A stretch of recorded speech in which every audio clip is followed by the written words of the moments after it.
All right, it is 6:30, and this is the City of Merrill Committee of the Whole meeting. It is Monday, October 14th, 2024. Next item on the agenda is the roll call. Clerk, will you please call the roll? Mr. Andrew Kaler. Here. Mr. Michael Kaler. Here. Mr. Meyer. Here. Ms. Firmanek. Here. Mr. Lass. Here. Mr. Rick. Here. Mr. Wykes. Here. Ms. Rakowski. Here. Mayor Haas. Here. All 9 here. Thank you. Next, we'll move on to public comment period.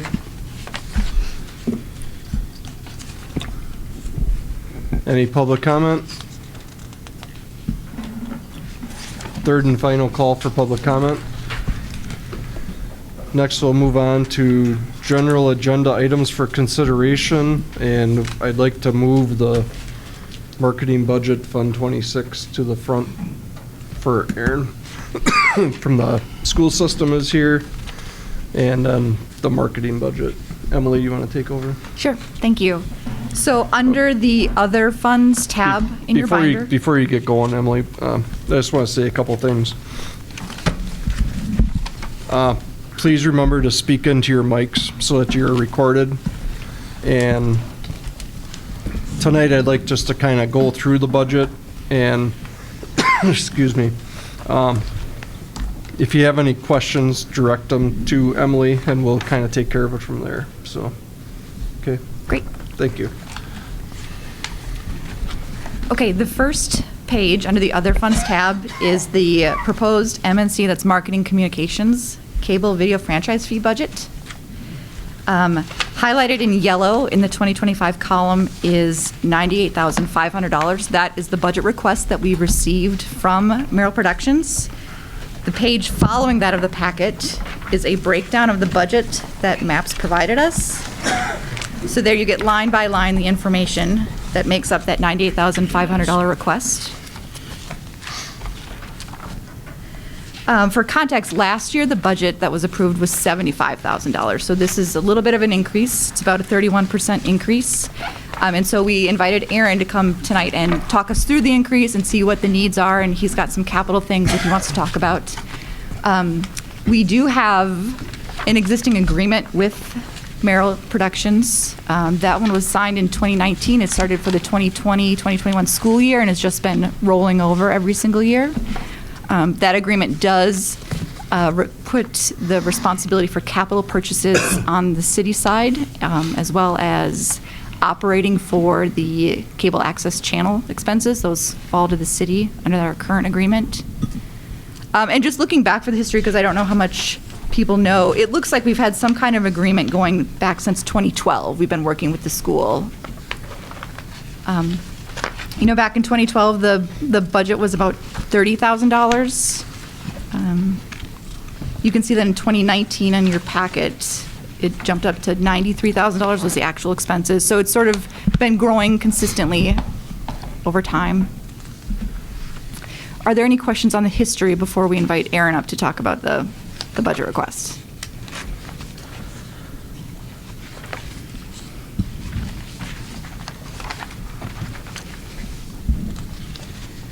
Great. No questions? Aaron, do you want to come up to the podium up there, please?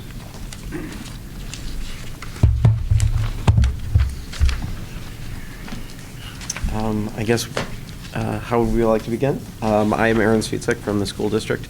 I'm one of the technology education teachers there, and one of the programs that I was able to adopt just prior to COVID was the media program. And of course, like many of you, it's got a very long storied history with Merrill between the city and the school. And of course, on my end, I'm just here to advocate and make sure that that program continues to be a kind of a rich part of the community and an opportunity for our students. And so kind of breaking down the budget a little bit here, just kind of picking it off with line A.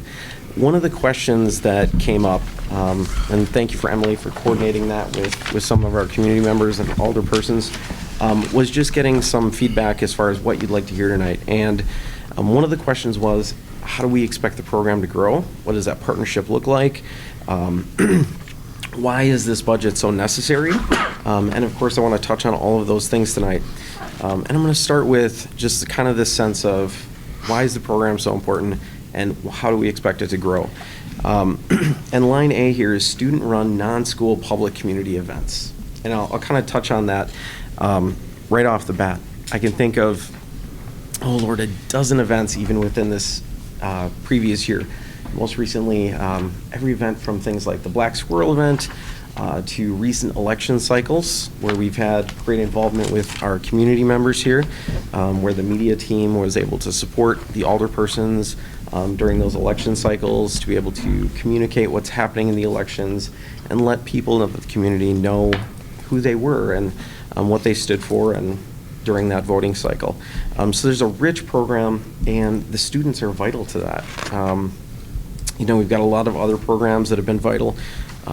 Thinking back to about a year and a half ago, collaboration with the AAC, Discover Merrill, and that Story Map project, and all of those big projects. And I can't emphasize this enough, that is part of what media has always sought to do. Be a rich part of the community, be involved, be engaged. I can think of recent collaborations as an example. Forgive me if I'm mispronouncing your name.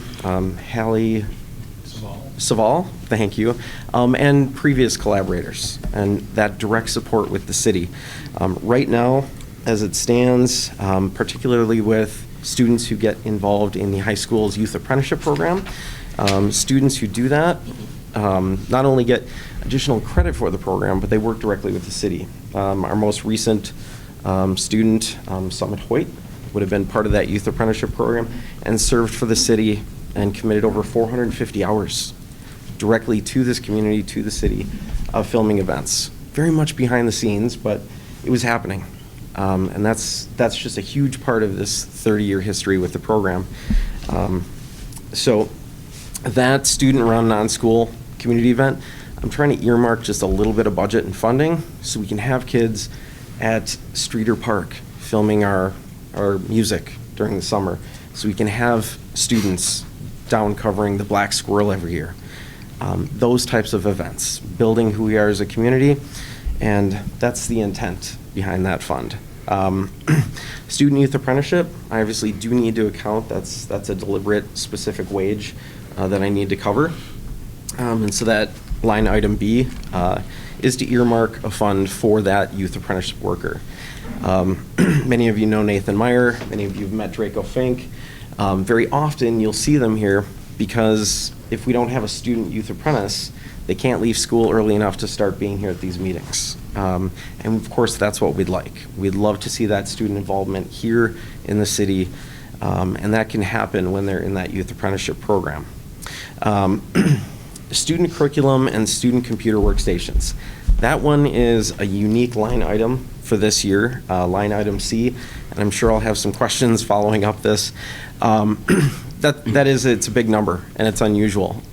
We ran into a bit of a hiccup last year wherein our computers had aged out. There were two predecessors to this program before myself, Olivia Dockel and Deborah Burnett. Many of you who may know. Those computers are between 6, 7, 8, 9, 10 years old, some older than that. They're no longer accessible on the network. They don't receive security updates any longer from Apple. The laptops that were there for students are so old they're being recycled, and they are no longer available to our students or to our staff. If we have 2 laptops left in office, should those be inaccessible, the media program simply won't have the machines to do the editing work. And that was kind of a frustrating thing, obviously. And so that's why we're kind of making certain that's happening. We spent a very fair amount of time working with a great resource. The IT department at the school district was phenomenal in supporting us. So we spent about 6 months plus collaborating, finding out what are going to be great resources for our students, for the program, for the city. We could have started placing those purchases last year, but we didn't. We didn't want to make premature mistakes in spending. We wanted to make sure that everybody was party to those discussions and we were making good choices. The machines we're looking at here, the computer workstations, we can certainly be flexible on the number of them, but we desperately need some. Can you imagine running City Hall without computers at this point? And that's truly where we are. I can't emphasize that anymore. The expected non-student staffing costs, we have a full-time staffer, who you know in Alderman Meyer, as well as one additional near part-time staffer, and truly, they're fantastic. But of course, we'd like to see more student involvement, and that comes in the way of youth apprenticeship. But right now, just with time and growth and inflation, those staffing costs have gone up a little bit, so we've seen that change. And of course, we can give you more detailed information on what that looks like. Studio maintenance, lighting, and sound. I will caveat that is a wish list. I am open and flexible to that. The studio has remained largely unchanged since early 2000s-ish, and many of our lighting is in a very difficult position where even replacing the bulb is more expensive than just putting in a new light. We're very much aspiring to make some of those changes in the studio. Line item F, hosting, streaming, and media fees. These are kind of hard structured fees that we pay. As an example, right now, you'll find that we have a wonderful 24/7 stream going. We are hosting over 4,500 videos for the community that are accessible by the community, and that's part of what these fees are. It should be noted that when I did come into the program and inherited the program, we started looking at structured fees quite heavily, and actually even now I was able to bring those fees down from where they were 6 years ago. So despite inflation, our hosting fees, our streaming fees, those have come down. So we're doing pretty much everything we can there. Field cameras.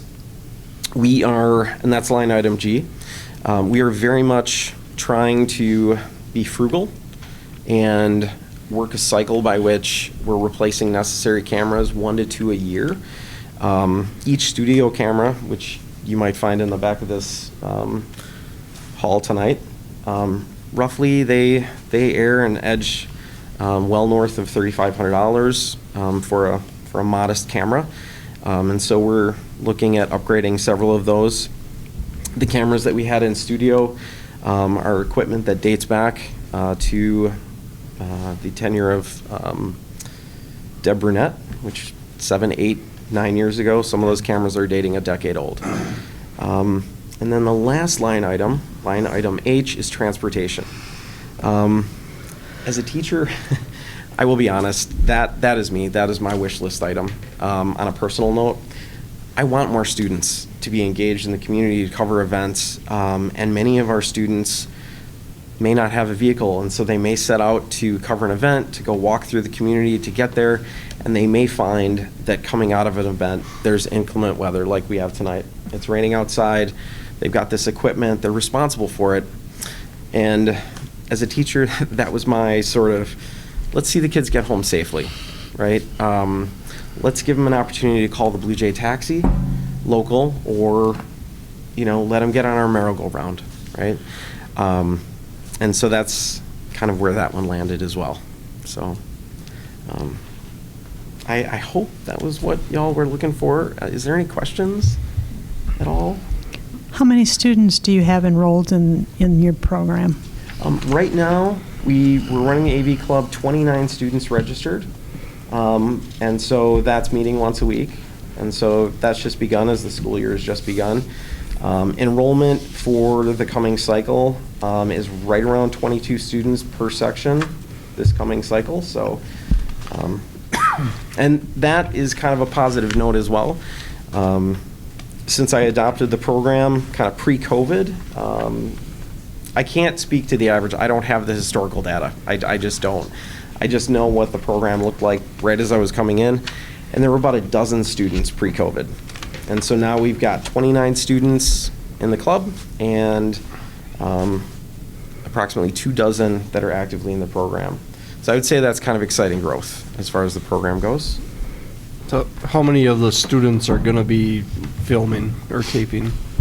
Well, Do they sign up to do that, or how does that? Absolutely. And in fact, to be honest with you, contingent on this budget, which is very hopeful, I had a student come in today and drop off a youth apprenticeship application that they've successfully interviewed.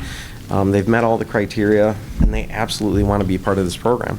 And so, yes, we have, right now, I have about, forgive me, not exact number, I'd say roughly between 10 and a dozen students who are actively on the payroll who will cover events. Okay. And then Go ahead.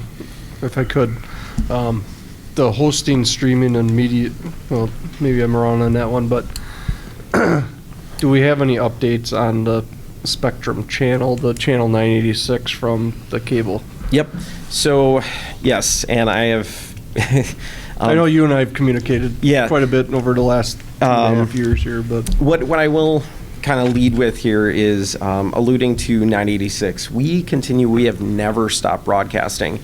And in fact, there's been fantastic collaboration with MAPS in supporting that. Effectively, the engineers that work on the educational, there's kind of the public educational wing of this Spectrum franchise. They are out of Texas, and they are so far removed from this problem. At this point, we have sent north of 50 plus emails corresponding back and forth on this. We've had people in staff, in-house. Their box is sitting in our network. It's actively broadcasting. On their end, the feed is coming out black. I can tell you that we have never stopped broadcasting, ever. And we continue to encourage people to, as communities transition to streaming media more and more, we have done that as well. That was part of our growth with the program, so we're doing both. But sadly, yes, channel 986 is still kind of, you pop to it and it's still looking black. That is a very big disappointment, for which, unless we can get on Spectrum servers and hack our own channel, it's going to be a... and I think that when I was elected, I kind of took that on, and I think I contacted you right away, as probably a couple days after I got elected, and we've been, you've been great, communicating back and forth with that and everything.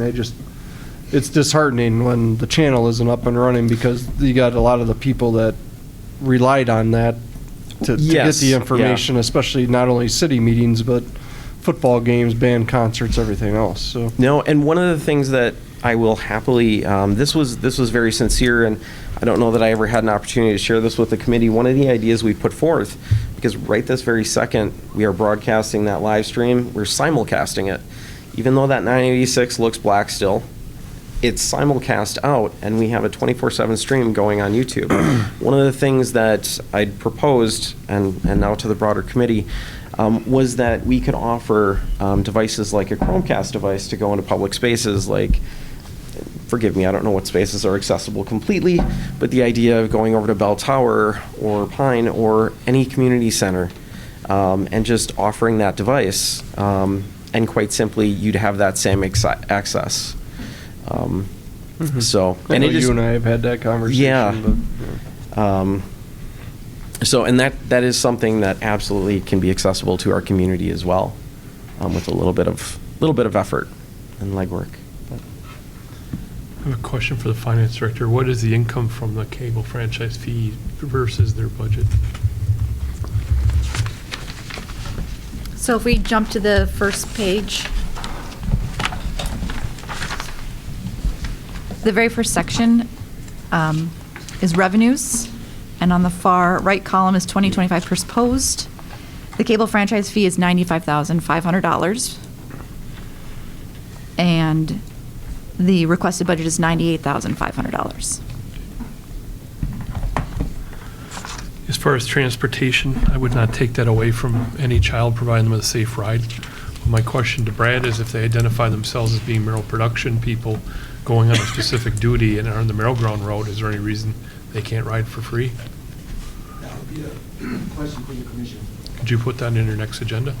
I'm not going to cut that amount of money out of there, but if we could save it. And I honestly, that is from a teacher's perspective, just having that asset there. It has actually never been drawn. In the several years that I put that, I introduced that into the budget last year. And it's just, students have actually found their own transportation to the events, and we've never needed to rely on it. But it is something that I think, we all want our kids to be involved, and it's a safety net to get them home safe. That's all it is. I certainly don't want them abusing it or, using it to go to their friend's house. Or so. Our bus drivers are very diligent. To the finance director, said there's about what's the difference, about $5,000? $3,000? $3,000. So if we were to cut the computer workstations from, I'm assuming, $5,000 a piece to just giving you 2 this year and coming back next year for the 3rd? Yeah, I'll be honest with you. The number of machines, actually, we've got a few more than that. So the machines are not that expensive. We've got great collaboration, so we're actually going to be able to, I personally will not do this, but we will actually have resources to build machines, which at the component level reduces the costs of these significantly because of great support at the MAPS district with our fantastic IT over there.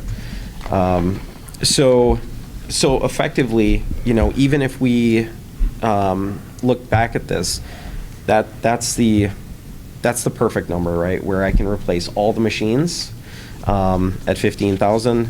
If we bring that down, sure, it's going to be fewer machines for students. It will, but we'll still be able to put in, at least about 8 new machines. So. Okay. How many computer stations does this include Oh Lord. at the 15? I thought you said somewhere there's 3 of them. Would you allow me to get back to you within 24? I just don't want to make a false number to the committee. I want to say I can't remember for 8. And 8 was the, yeah. If you want to email me, I'll send it out. Yes, to the- please. I just don't want to give false information and take a stab in the dark. But And I don't know that this is a question directly to you, but doesn't the agreement say something that these MAPs cannot request more than the income that we get from this? Yes. So if we're only getting $95,500, I mean, that's the most we can. certainly. And to that end, I was not aware of what the budget has been in the past. I've just, as I adopted the program a handful of years ago, that information wasn't made known to me. So. Okay, then I would also just, for the committee's awareness, let you know that this $95,500 is also where a huge part of the marketing budget itself comes from. So, keep that in mind as well.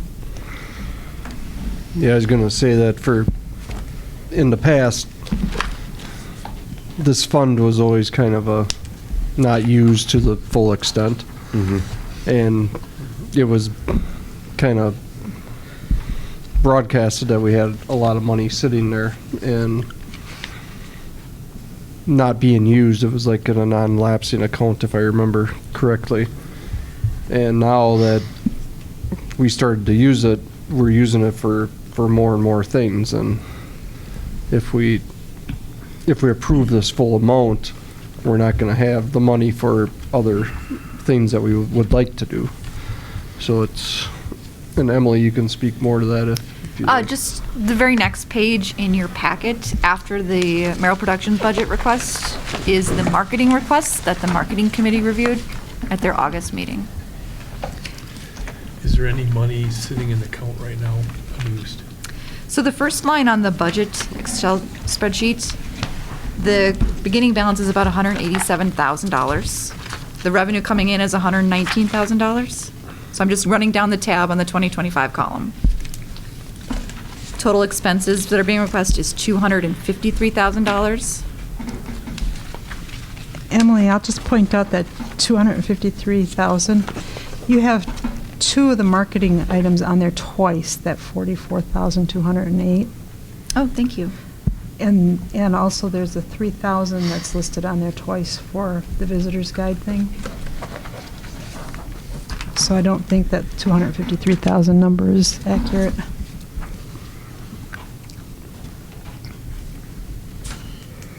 So it's still about 200,000 that we're requesting with those edits. Which will leave the ending balance about $100,000 then. Okay. So if we were approved as is, you'd still have $100,000 in the bank. Mhm. Okay.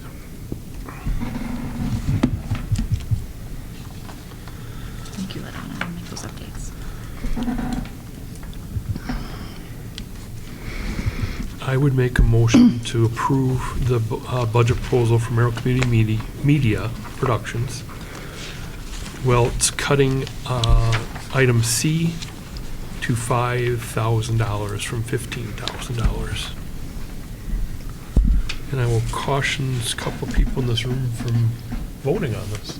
Can you make sure your mic's on, please? It was. It is. Bill Hoyman. Do you need me to repeat that at all, or? So you said you're Cutting.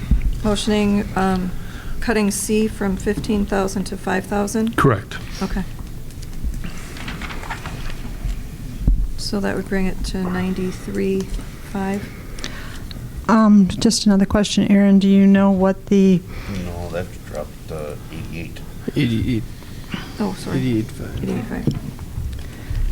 88.5. do you know what the non-student staffing costs were at last year? I do not. Yeah, I would certainly have to go back and look at the annual fiscal report for that. And certainly, we can collaborate. I know that's not helpful tonight, but I'll be happy to get you that information, as well as the per computer cost. And I can certainly get that to y'all within the next 24. Do we want to just do this at another event? Excuse me. Do you just want to do this at another event? Probably. What was the question? What the student salary was last year? Yes. The non-student staffing cost last year? That would be, oh, I'm sorry, I misheard you.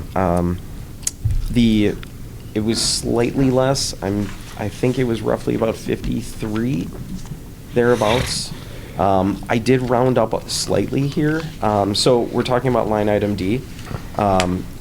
I did round up to 60,000 this year because our other staffer, Draco Fink, non-student, his hours kind of have an ebb and a flow to them. So if there's more city events that need coverage, if there's anything going on in the community that the city requests, that person's hours will increase or decrease accordingly. So I just erred on the side of the maximum possible amount of hours that they could schedule. It was $51,000 in 2023. Non-student salary. Yes, that would be, yes, that sounds accurate. And then this year, there were increases in salary, and then I rounded up to 60.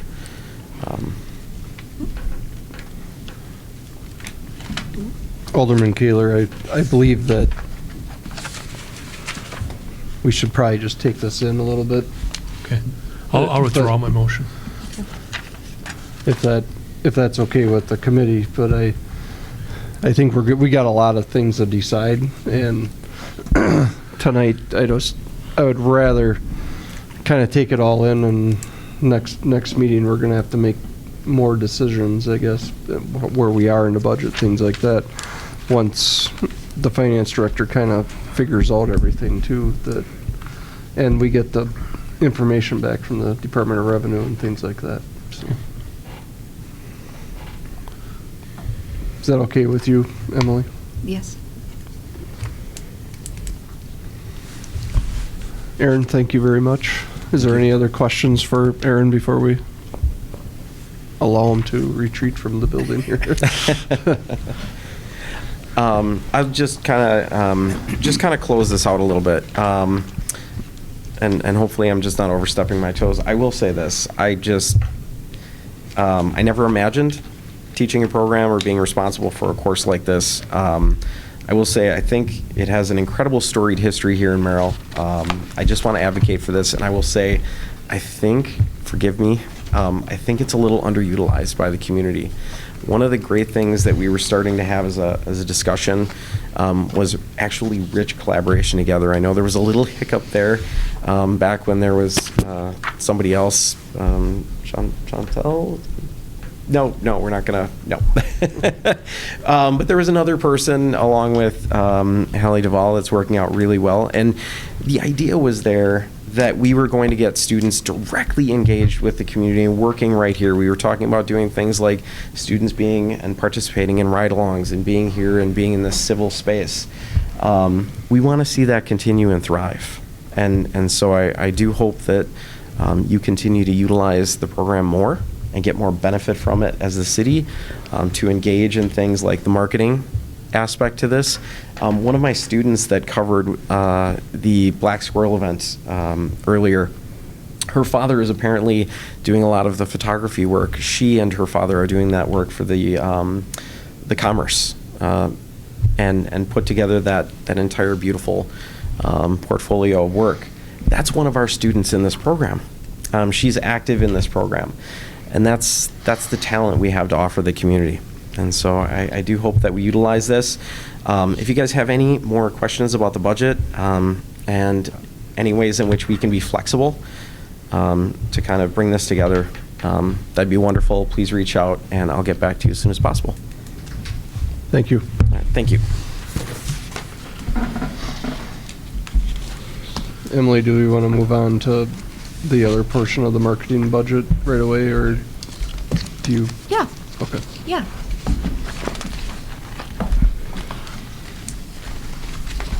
If it's all right, Your Honor, I'd like to extend floor privileges to Scott Steele and Cameo in this process to discuss parts of. If there's no objection. Okay. Thank you. Emily, do you want to take off with it a little bit and then? Sure. So looking at the marketing requests, that was the page after the Merrill Productions budget.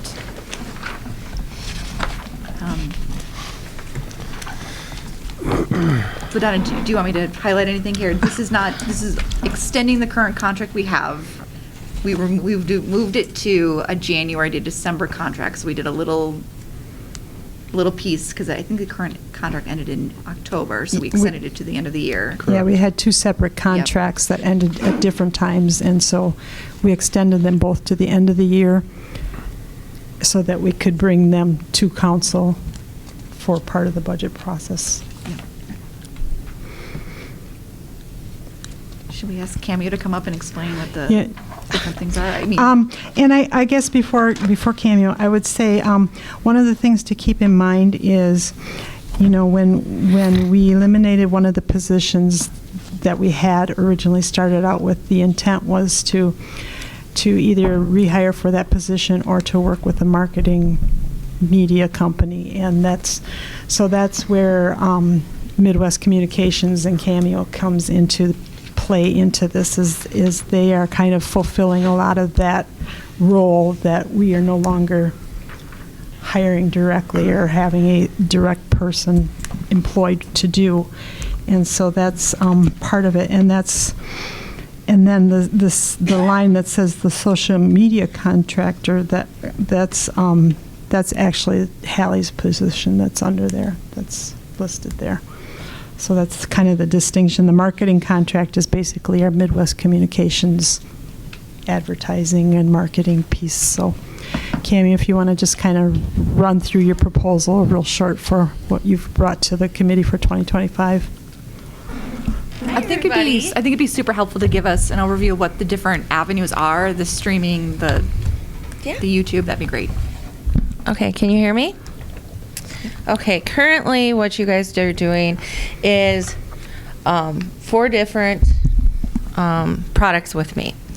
So the first product is targeted display.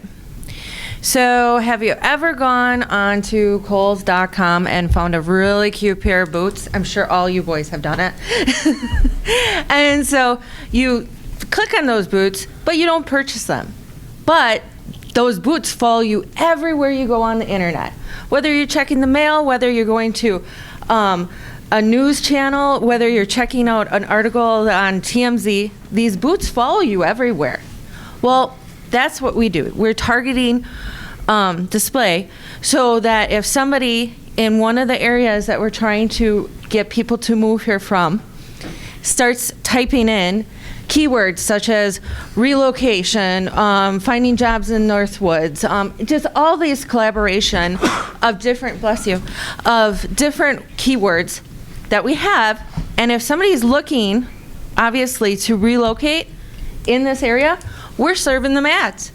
We're saying, hey, we're Merrill, we're here, come live by us. We've got jobs, we got education, we got housing. And so we're bragging about what we have to offer. So that's display. And then not only that, but we have it where we've been working a lot with different people in the committee, that whenever we find out that a business is closing, so it's unfortunate when people lose their jobs and factories close, but let's try to get some of those people that have to relocate know that we have positions here, we have jobs here. So then we start targeting these businesses. So ABC Company out of Twin Cities is closing, and they have 205 employees. Once I know about the cancellation, I actually put an invincible fence around that business to say, we're hiring. So that's basically what we do. It's super crazy. All privacy is gone. And so as long as you have your phone on you, I can target you. We actually have some clients that we target only the liquor aisle at Walmart's because they sell liquor. And why would you be in the liquor department if you're not buying liquor or beer? So does anybody have any questions on that? On what the retargeting is? Okay.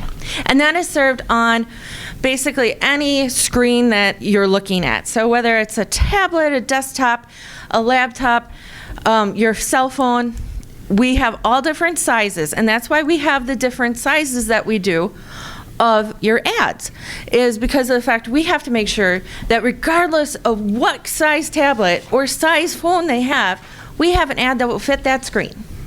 So that's why you have some sizes that perform better and some that don't. It's because of the fact of the way people are utilizing their screens.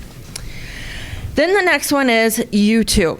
YouTube is back to how we find these people. People are doing keywords.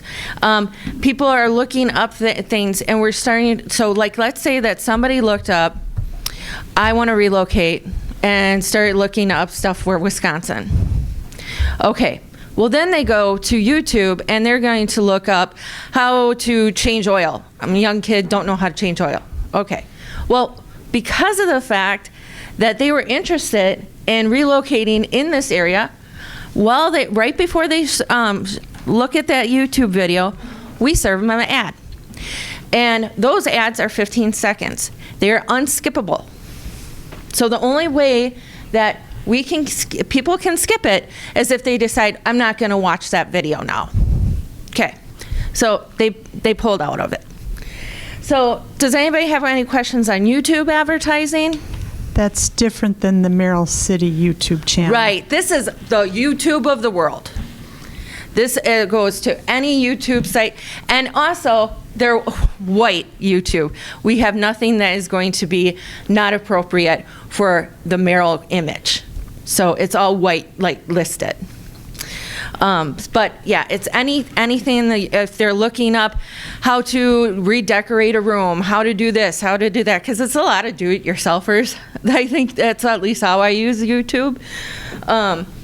So yeah, it's not anything to do with Merrill's YouTube, but the ads are on there, the City of Merrill YouTube, yes, because that's the only way that we can push it, the product. It's all technical. That's beyond my pay grade. So, and then we have, it was called OTT.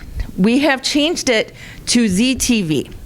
And the reason why it's not OTT anymore, basically what OTT is non-traditional cable.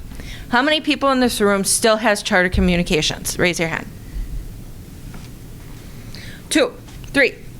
How many have Roku and streaming services? Okay, we target you. So it's anything besides non-traditional cable. And the reason why we had OTT is because that's the product that we had.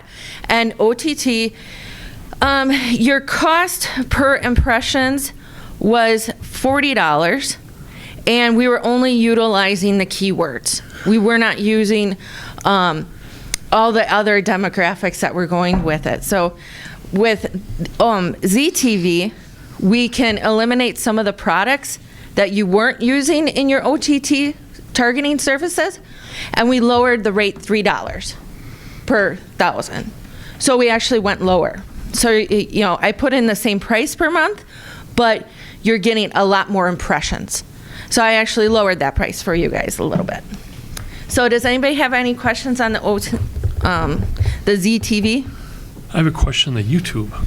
Okay. For those who do not have a subscription like I do, so I have to watch the ads, how many ads are you showing per average, a day, a week, a month? Oh, that is in the reporting. So basically, it goes between 28 to 58,000 impressions per month. Wow. Okay, thank you. And just a note, she's kind of excluding our local area, so it's Yes. not like it's being wasted on people who live here in Merrill already. Yeah, we are not targeting anywhere close or even surrounding counties. We are only targeting the exact areas and zip codes that we have agreed upon. Which was based off of the study of who we're trying to track, the 20 to 45-year-olds who are, you know, all that. Any other questions? Okay, all right. And then the next product is, well, it's not we initially had talked about probably having, like, trying to have Steve record the ads, but we have the ads recorded. I sent LaDonna quite a few for examples. If you would like me to send you any, I can, more than willing to send you some examples. But it's the Merrill Minute, and we have it on WIFC and WDEZ. WDEZ's Polka Show and WIFC's Morning Show with Dave Calloway and Carly. I also provided LaDonna some information because some people were questioning how many people listened at the exact time that your ads are running. On WIFC, exactly at the time that you are running, Wednesday through Friday, we have on average 30,500 people listening. So that's just at the 7 o'clock hour. Then we have the Polka Show, and on average, minimum, we have over 20,800 people listening to the Polka Show at that exact moment. So between the two, you're getting about over 51,000 people, and that's weekly that you guys are, and that's a low estimate. This is based off a Nielsen report. Nielsen is the closest that we can get to relying on rankers. It's the same thing that television uses too. So if you have any questions about that, I think I got an article that I would like to just hand out, like a little one sheet on.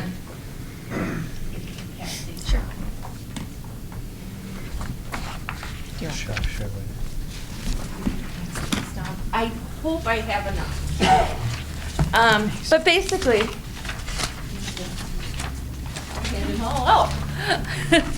basically, it's the world outside your door.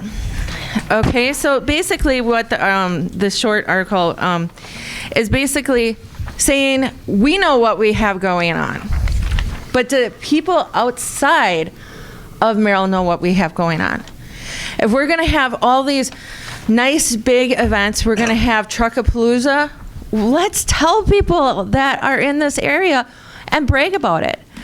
And also, Merrill advertising on the radio is basically telling your own rumor. And we want the rumor of Merrill to be that we're a respectable community, we are growing, we have great schools, and this is a great way to brag about Merrill and reach a broad audience. We cover 17 counties, both WIFC and WDEZ, 100,000 watt stations, and I think it's a great message that we have that we're sending out to the community We talk about homecoming. We talked about the Truckapalooza. We talk about the fair, anything that we have going on. And so, I mean, I listened to it and it's like, oh yeah, even though I helped write it, I'm like, oh, that's going on this weekend. Oh, you know, because you forget. Out of sight, out of mind. Well, let's keep on people's mind that Merrill has a lot to offer. And we're not too far away.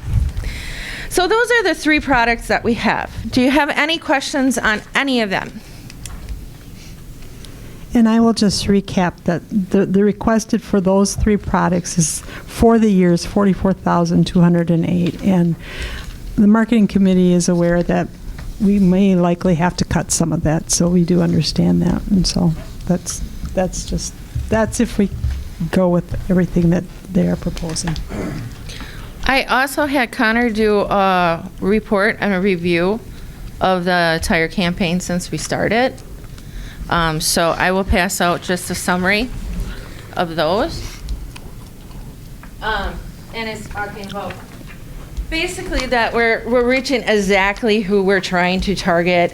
Our geofences for window and door factories, ConAgra, and it's really connecting to who we want to target.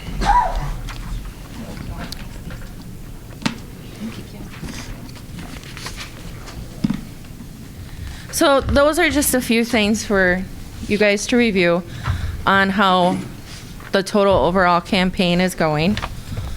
And you know, once again, it takes time, and we're trying to target people to make a life commitment, a life change. You know, moving to Merrill, come here. And so if we're gonna grow, which Merrill needs to grow, we need to execute something to move forward. Any other questions? Concerns? Okay, thank you. Scott? Scott Steele, County Road, Merrill. Cameo, thank you. I don't know if you know or not, Cameo's dog had surgery, so if you guys are okay, if she can head home to be with her dog, I'd like to say thanks for stopping. Number one is I've been on the entrepreneur side, owning my own business, and I've been on the corporate side, so I understand the challenges that the city faces, businesses face when it comes to budgets, having to cut, having to make hard decisions. So what I want to do here today is just kind of take a look at the picture for the last few years. I want to go back to the beginning when this first came up about marketing and branding and putting it together and some of the challenges that we were facing and things that were going on. And there were people that, you know, why are we even going on Facebook? Why are we doing this? There were a lot of questions. But if you take a look now, we have 3.4 thousand followers on our city Facebook page. That we were in the hundreds when this started. One of the main goals of the communications department and committee was we needed to be more transparent. People were saying, we want to hear what's going on. We want to know what's going on. And we're not feeling that the city's being transparent with us. And the city said, we get it. So one of the things we do is we said, we're going to go where you're going. We thought just having a website page at the time was going to be enough. And we realized people weren't going to our website for information. They're going to social media. So the city invested in that, and it's proving well. I mean, 3,400 people out of a community of less than 10,000, considering families, people that aren't on the internet, some people from outside, that's over a third of the people are now interested in following what we're doing. So we're making inroads. We're getting the message out. We're having positive interaction. A lot of the weak keyboard warriors have subsided, and people are now positively interacting with us in a lot of different ways. So we have that going. We have those things that are really working, but it takes time, as Cameo is saying. Same thing goes with advertising. We don't have big budget. We're not out there competing with some communities that are putting hundreds of thousands of dollars into their marketing. They're even paying some people to come visit, to come work and live there. We don't have those budgets, so we're doing the best we can with the budget that we have. And if you take a look at what happens with advertising is by the time you're sick of something is the first time somebody actually sees it. Because especially when we're talking about attracting talent to this area, we have to hit that person at the right time. So they may see our ad 10 times, 20 times, 30 times, then they get laid off. Or they're frustrated with their job. Or they want to leave the crime. Or they don't want to deal with the commute anymore, and they say, I want to change, and there's our ad. Okay? We have to be there when they're ready. And we can keep pushing this, and we're doing a good job of that. Cameo gets us a lot of good exposure on that. So she does a really good job with the budget. I don't know if somebody remembers, I had a Madison agency propose a similar budget, and it was like $90,000. Okay, so we are getting a good product from Midwest Communications. So we take that journey back and see how far we've come. I mean, we've done a lot of things. There's, we've had the events that we put out. We're getting the messaging out. We are drawing people.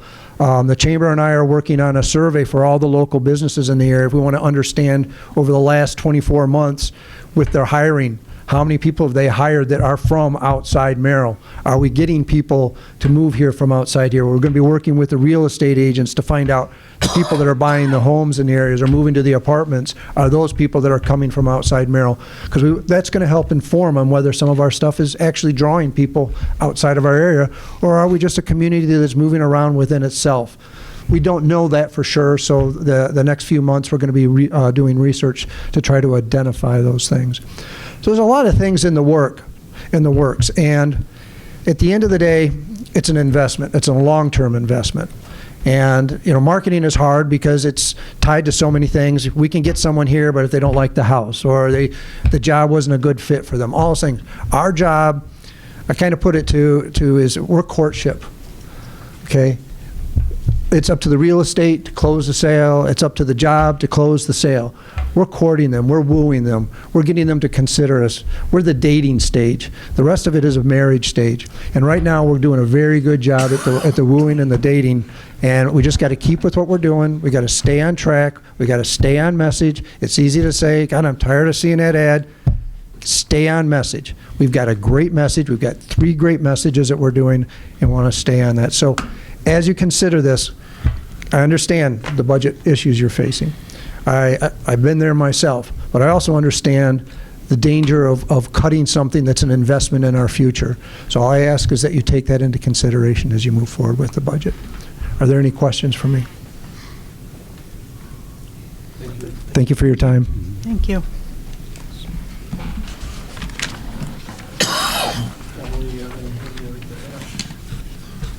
Are there any questions on understanding the budget? Is there anything that I can clarify? I do have 2 mistakes to clear up that Ladonna pointed out. So I guess if we go to the marketing communication 2025, with the M&C committee resources and all that, comes to 84,308 with the social media contractor position. That 84 is separate from the 95 That Merrill Productions is asking for, correct? if we continue down the road we are, we only have 1 year Correct. where we can do this. Yep, we're And I guess spending, That's what scares me, I guess, is going that way. And also note that we did cut 26,000 out of what we had asked for in the last several years because we hadn't spent it. Right. Does the chairperson of the marketing committee feel comfortable bringing that budget back to your committee and glossing it a little bit, or? I think we have an idea of what we would be willing to do with that already. And that's Thursday night, you're gonna look at that, correct? We certainly can, if that's time enough to, I was planning on updating them as to, if there was anything, but if we need to make a specific decision and bring it back, we certainly can. I think it'd probably be good to have that committee take a hard look at it and see what you think and get those numbers to Emily so that she can. Okay. You have a lot of ownership there, and so I really would like if they had the ownership. Mm-hmm. I think we had talked about that at that meeting, though, where we understand that there's only this year and next year left at the current level of spending. And it's one of those things where, are we all in for it? We've been doing it to this point. If you cut it in half, how do you measure what they've been doing to this point, and what, like they, Scott said, you gotta meet them where they're at. It doesn't mean after a year from now, we just cut everything. It's just, we gotta thread that needle somehow, is figuring that out. And that goes for the MAPS production too, where last year they're 75, this year they're 95. So we have to make some tough decisions, and I think everything should be on the table.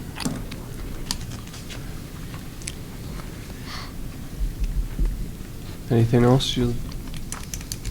Anybody have anything else to add? I think the only other thing I would add is as far as the maps portion of it, I mean, as far as I'm aware of, this is one of the first times it's actually been brought to the committee of the whole to be discussed. So, you know, In the past, I believe it was just entered into the budget, and that was the budget we gave, you know, we were given, so. This year, I reached out to Aaron directly and said, I need a budget, we need a budget type thing, and yeah, so I mean, this is kind of the first year that I think that he's actually worked on a budget to us, to the city directly.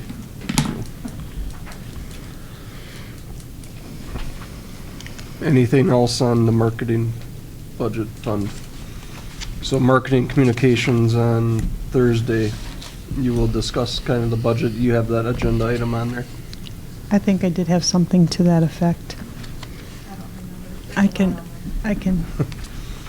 double check.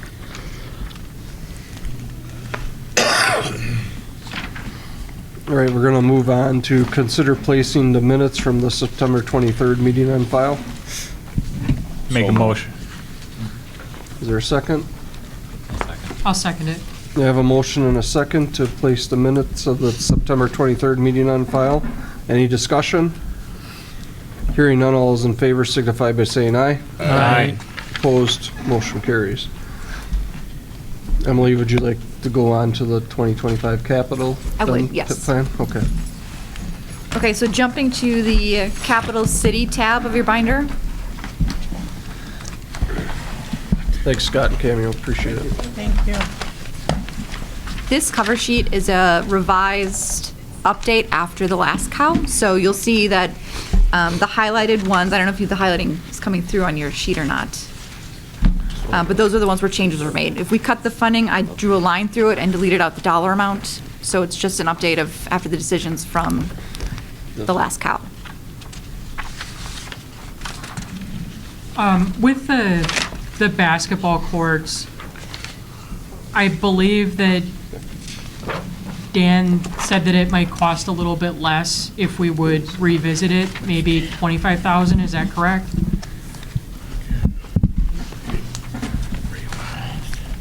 You got me? Yeah, I talked to Rod about this, and if we redo a few things, we're just looking at getting the courts replaced. When we did this a number of years ago, it was as the asphalt prices were going up, and we weren't sure whether it was going to get funded or not, or what that cost was going to be that following year. If we get whatever amount, to be honest with you, even if we need to fill in the gaps and go do some fundraising, we can do that too. How do you go from 45 to 25, though? I mean, why would you bring us such it seems like you're bringing us a reckless number then. If after we cut it, you're like, well, I can do a 25. I'm not trying to be critical of yourself, but that's a big difference in those two amounts. Okay, just explain that, though. This was 3 years ago. Asphalt prices and everything were going up. When we do these things, it's June, July, the year before when we're going to do it. So it's difficult to determine what that overall cost is going to be. This included 6-foot fence so we could put it in tighter. We had benches on there. We'll cut all those things out. We just need a surface so we can move the basketball courts. It's not reckless. We'll do this just to do things. I did review it with the prices that we got for both parking lots here with those prices, and that's what I came up with. It was just shy of the 21, but then we had some fence. So, I mean, I did put the current prices to it. And you have current prices, because as you said, they just paid about, he's going off numbers from 3 years ago. I don't think that's very good budgeting. No, I think they had asked for it, and a couple years ago and it got denied, and I think he just carried that number forward. Is that correct, Dan? That's correct. So that's what we're looking at. Well, that's maybe not a good way to budget. I'm just going to say, I mean, What was the price that we put in for removing it? 5,000. For, It's on us. To remove it was 5,000. And restore with Okay. topsoil.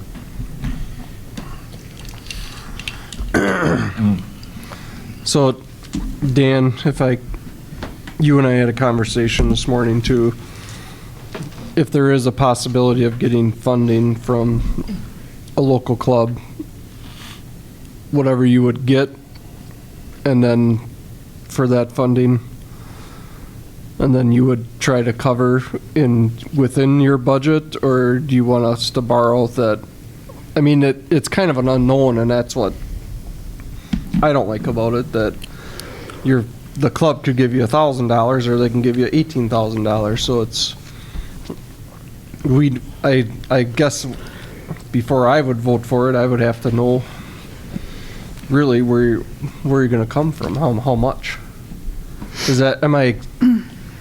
That's kind of what you said, right? That you would expect. Well, yeah, again, it's your guys' prerogative what you want to do. If you want to have a set amount and then we make up the difference, that's your choice as well. How would you make up the difference within your funds that you have within the department, or what? We don't have funds within the department. Well, but that's what I yeah, mean. we would go and raise the money. I'm not overly comfortable with that, considering how much we have to keep supplying towards the pool and the shortages there. Well, we can give up the park entrance signs, the park shelter concrete, the rental skates. We can remove that stuff and put it towards the Streeter Square basketball court. I guess that depends on, Dan, you want to give up all that stuff for a basketball court, or, I mean, that's kind of, we're picking and choosing at this point and we have been for years with the Parks Department, where we're always picking and choosing between which of their projects do we really want to go with. Well, So, he comes with no, a list of things. I know. That's what we have to do. I know. I'm not disagreeing with you, Mike, on that one. I'm just saying this seems like it's. I mean, we made a decision last time to remove the basketball court, and now we're coming with a proposal proposal's coming to us of, well, why don't we do this instead? I think I'm on the side of, let's just keep it the way it is right now. I agree. Okay. And like I said, the only way that I'm going to agree to it is if we're going to remove the other stuff. I'm not going to add another 20,000 to it. Yeah. Especially when you're coming in your meeting with no numbers, well, I might get this or I might get that. Right. We can't be deciding this at the last meeting. I agree. Always. And to say that a club's going to come and help raise I think I would agree with the mayor in saying I'm not comfortable with this unknown number. If a club came in here today or next meeting and said, we will donate X amount of money towards it, guaranteed, then sure, I guess, but I'm not banking that that's going to happen, Well, if the $5,000 that was tabbed to use for removal was there, and he was able to come up with the $20,000 to finish the whole thing, would you guys go along with the $5,000 being used for putting a new court in there versus topsoil? I would. I mean, I would if someone were to come in and say, You can conduct a straw poll like this. Yeah, if Just there was, asking if it was in writing and there was some type of commitment behind it that said that. No, I'm just saying, if you left it in there as $5,000 to remove it and he came up with $20,000 Before we removed it? before we removed it, I mean, I don't know if that could be changed to remove or placed towards a new basketball court? Or just $5,000 for Streeter Square basketball courts, whatever happens at that point. But if you If he can't come up with the money, then we remove it. X amount. I don't know. I think there's, but by what I guess my question would be, by what date do you set for that? You've For had 3 what? years to get us a new number, and you haven't even done that. I'm not worried about the number. I'm like, you understand what I'm saying? Where it's like you need to set a date of like, okay, if it's not done by this date, then you would have to remove it then. But Well, that would go through the Park and Rec Commission at that point, though. That the commission has the ability to remove it or not to remove it. I make We're a looking motion, for- we leave it as is. Second. I didn't hear the motion.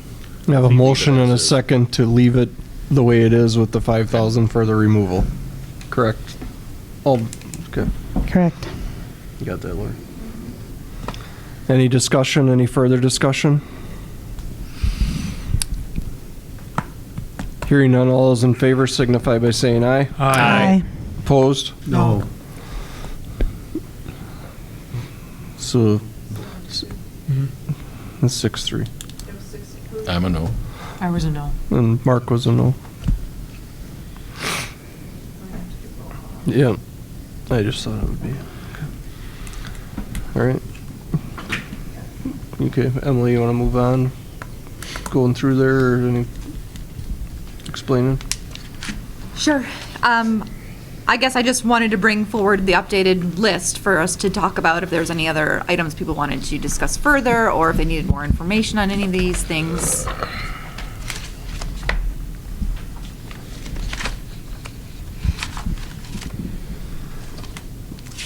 As of right now, everything is in, but we can make adjustments at the 28th meeting yet. Yeah. So, Clarification on the airport hangar. That will be further discussed between now and then, or? On the 28th, I do believe they were going to hopefully have the economic impact statement where they can show what it might bring to the city. But I guess I would wait until we hear that to make an up or Okay. down vote on it. Okay. Well, and that, the 2.6, is that our end, or is that the? That's the overall loan, but if you look at how it was restructured to pay back, we're only required, I don't have it on me, but 10%. there was the entitlements, the $150,000 entitlements, and then there was a few other things in there which we can have them explain again, just to make sure we're all on the same page. Yeah. But no, that's not what the city would be on the hook for. I think it was $17,000, $16,667 per year for those. Local match, and then the interest payment is what we would be responsible for. I put that on there because that's what the loan amount would be. The 2.6 is the loan we would be borrowing for. but that loan is on the city. I mean, Yes. when we take that out, that goes against our Borrowing capacity. our Yep. borrowing capacity. And that's what scares me, I guess, more than anything, is it's a lot of money to lay out. What's the payback over how many years? How many years was it, the payback, 20? It would be a lot up in the air. We could really make it whatever makes most sense for us. For when they did their proposal, they did it over, I believe, 8 years, because they were promising 8 years of entitlements for principal payments. So that's what they did. They were doing it through 2033 according to what they gave us, So page 9. 27 of the But- original. But on there too, wasn't it if that runway 1634, then we wouldn't get it for 3 years? Yeah, 2026, 2027, 2028, they Yep. would want to do the runway project. So they carefully structured it to match what they believe they could pay in terms of principal payments. And again, we wouldn't just borrow by itself. We would roll this into any other projects we were doing to make it, you don't pay separate issuance costs for each project. You would roll it into something bigger. That also includes 430,000 that says it's possible from other airports to turn in their entitlement. So that's not really a guaranteed number either, correct? 430,000? Correct, and it could be more. I mean, that's kind of what they've been experiencing year over year as far as in the northern area that doesn't get spent, that they collect and help with one big project like this.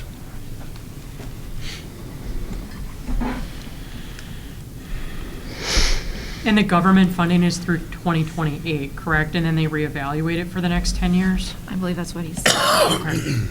Yeah, it's like 5 or 10 years they evaluate it. So it wouldn't be an absolute guarantee that we would Right, get and I that think they money. said they have no indication that the program is going away, but you don't know for sure. Okay.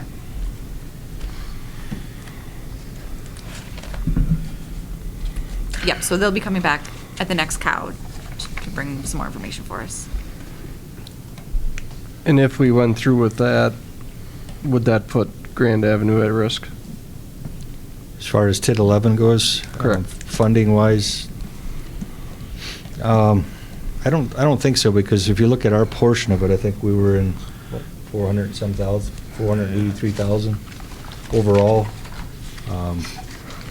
I think we would still have that capacity as far as the TID 11 goes, but we don't know the values as far as the overall assessed values on there. And We have the debt capacity for both projects. Okay. That's good to know. I mean, at least we do have the debt capacity for it. Probably not for any other project though, right? Right. It'd be those two, and that would be Right. be it. Are you comfortable with us doing that, with doing both? Yeah, if that's the will of the council, yes. Yeah.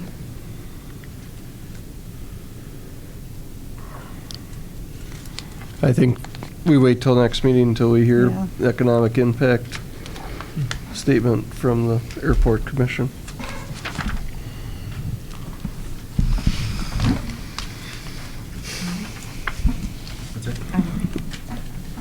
Anything else on the Capitol?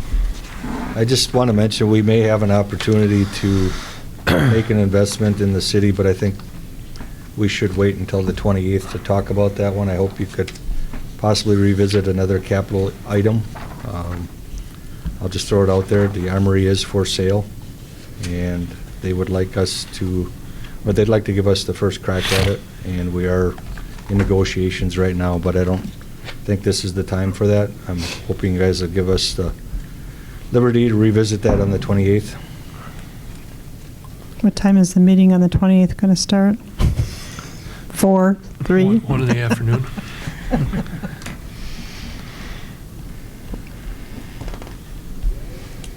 Okay. Anything else? Capital we covered.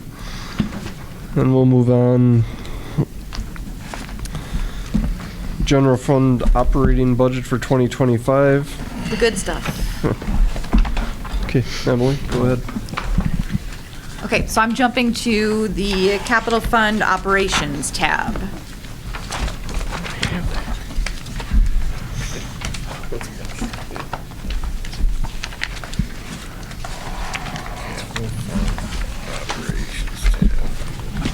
You have a page number? Number 1. 42, I think it is in the packet. General fund, it says general fund overview. Yep. Is that- Got it. Mine does not. Are we good? Everybody here? Oh. The first one. One of the first ones.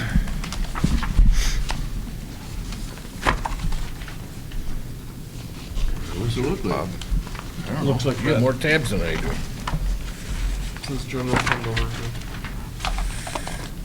No. Yeah, I don't have that That's one. new stuff. Yeah. It's the first tab. I don't have a tab that says that. Two different binders, because some people requested a binder immediately, others didn't, so we have 2 binders going on. In addition to everything else, I'll get the binders all put together. Here, Bob, use this one. I think I will. Thank you, sir. You're a gentleman and a scholar. Okay. That's on the record, remember? I was gonna want to raise. So, starting right off the bat, these are preliminary numbers. This is where we sit today. We are still waiting for information from the state. We're still waiting for some finalized numbers on our end, so we're working with movable numbers, but this is where things are as of when I printed on Friday. All of the budgets are sort of structured the same way. We've got the columns with the different years, so you can see some history for each of the accounts. On the far right is the 2025 proposed. That's highlighted in gray. You're going to see right off the bat that I have a highlighted in yellow number for tax revenue of $4.56 million. This is a preliminary number that I put in that reflects a 2.5% increase in the levy. So just as a placeholder, just a place to get us started in our conversations. If that's not a comfortable spot for this council, we can change that. It's just a nice spot to get started. So then I've got the revenues by category listed there. I have all of the detail for all of this information following behind this page. I just wanted to give us a nice overview to look at. So far, where we're at with revenues is $13.4 million for 2025. That's a 0.6% decrease from last year. Yeah. Is that a firm number? There's no more revenue coming in, that's it? It's not a firm number, but it is realistic as of today. So I have all of our shared revenue that we've gotten estimates from the Department of Revenue. I don't have our transit aid yet, but I don't expect that to change. And so there's a few that might change a little bit, and there's a little bit of guesswork that goes into this. Sure. Yeah. Thank you. On the expenditure side, I've got it broken down by category, and these categories are pretty standard for budgeting. I think this looks a little different from what budget documents you're used to, but this matches the state report. So this is really helpful for us to look at to be able to compare year over year. Total expenditures are $13.74 million. That's a 0.9% decrease from 2024. So it's really not, it's really in line with 2024. And then you'll see a net change in the fund balance of minus $317,000. So that is sort of the gap between the revenues and the expenses right now. And again, preliminary numbers, nothing is set in stone. We're still updating and putting the pieces together. Any questions here? Okay. The next page is the 2025 proposed general fund revenues. I've got a teeny tiny table up at the top which shows the summary of the revenues, and then below that is the detail on all the different accounts. So that's how I got to that summary number. Again, you can see the green highlighted is where I'm highlighting big assumptions that I'm putting in. This one was a 3.99% increase, which is a 2.5% increase on the levy. So I'm just sort of plugging that in as a placeholder, and as we make adjustments, we can update that number. So if you want to just sort of scroll down on the right side, looking at the percentage change, we can sort of highlight things that are different from 2024.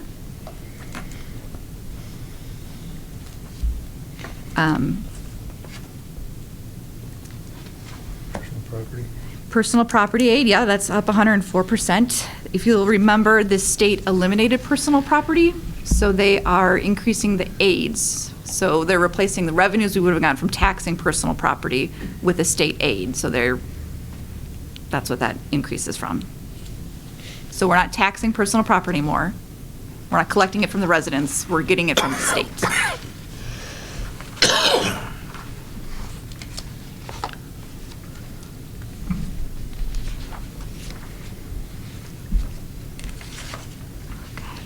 So if there are any you want to talk about, please flag them. Just let me know. Otherwise, I'm just going to keep going. So in the notes column on the far right, sometimes I put in a note if I was using a 5-year average or if I had better information, things like that. I tried to make these a little bit more, I tried to use our actuals as a guide, is what I'm saying. Instead of just, it looks like in the past, sometimes we'd budgeted a number and I would just sort of look back and see if that was a good number. And if it wasn't, I would update it with a 5-year average or a 3-year average, or if I was seeing a trend in something. So there's a little bit of guesswork involved in here, but if there was a note, I included that.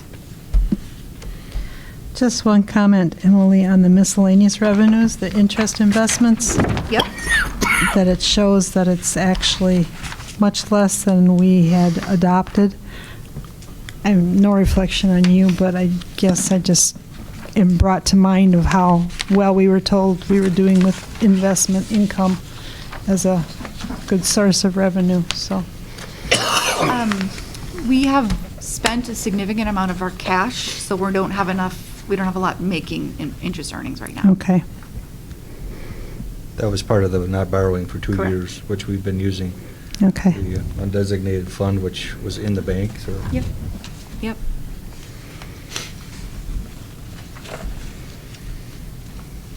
And miscellaneous income includes things like insurance recoveries and things like that that I budgeted $0 for. You know, we don't know year to year what's going to happen in terms of insurance. So even if you see a revenue in the past and I have $0, it's because it was something you couldn't really count on.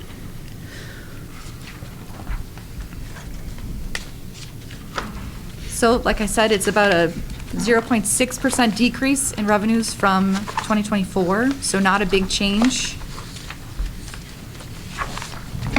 I do want to highlight one thing. It's on page 4 of the binder, under miscellaneous revenues, and it's about in the middle of the page, and the numbers end 48110. These are called various TIDs. Do you see what I'm talking about? 48111, right? 48111, thank you. Good. Yeah. So you'll see this in a couple of different places as we start going through the budget. There were places where we had budgeted for reimbursement from the TIDs, so that at some point at the end of the year, we would do a journal entry from the tax increment districts and reimburse the general fund for some of my time, some of Rod's time, sort of different things like that. Just in terms of what I wanted to do with this budget, I decided not to do revenue transfers. I decided to actually budget those expenses in the tax increment districts to begin with. So I'm taking down the revenues and taking down the expenses. So it's a net zero, but I'm actually budgeting for those people in those places instead of doing a transfer at the end of the year. And you're going to see that in a couple of different places as we go through the budget. Any questions on revenues?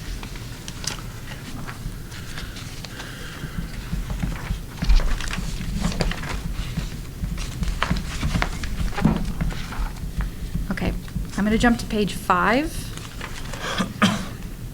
This is a summary page looking at the expense side.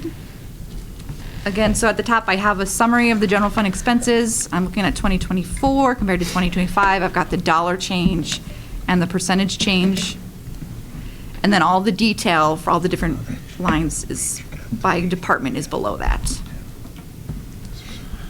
Emily, what does the updated personnel expense allowance or allocation, what does that mean? That's sort of what I was saying that, so like if you look at the administrator. Oh, so taking it out of. Yep, I'm taking okay. 25% and budgeting that in the TIDs, 25% to water and sewer. Okay. So his So it's dropping down. relocating. Yep. Okay. Yep. And you're going to see a lot of those notes in there that I'm updating how we budgeted for the positions. But it's still coming out net zero. Yeah, and all of the positions are fully funded. They're just funded not in the general fund. They're funded in those different departments.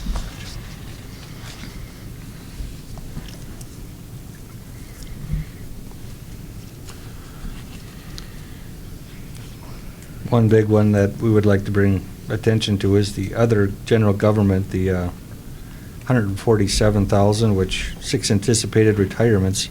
That's actually down from, it'll show up later, and I think Emily will point to that. There's in the neighborhood of $250,000 that's for retirement and employee payouts as far as sick leave and other leave that has been accrued over the numerous years. So that's kind of an unfunded liability that shows up on our audit every year as far as the sick leave balances, and we've talked about them as far as trying to get them down for new hires, and I think that's something that we'll have to look at in P&F in the future because it's coming to bear. Madam Clerk, can we add that to the next P&F agenda? I know we discussed it last year in budget, but never went any further. So sick leave, yeah? Yes, for future hires. If anybody gets too scared. And it's kind of hard to budget for that. One year you may have 2, and this year we have 6, and some You are could have a person that's been tenured. missing every other week, and then you have someone that's always here every day. And I think over the next 5-6 months, we'll come up with a way to better budget for that. Yeah. Maybe a 10-year average that we'll throw in the budget or something, but somewhere this year, we're going to have to use the general fund, I think, to help that out. I don't know if this is a place to ask or not, but are those 6 positions anticipated to all be replaced then? Are they all That's positions up that? for discussion. Okay, okay.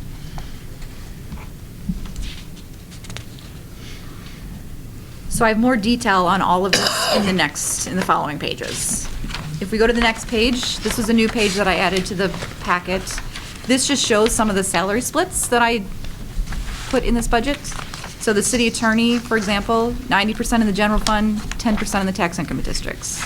City administrator, 25% split between general, TIDS, water, sewer. So if you're wondering what the changes are that I was talking about on the notes on this page, updated the personnel expense, this is how I'm splitting them. Okay. And the streets on the bottom, that is based on a 5-year average of where we've been spending their time.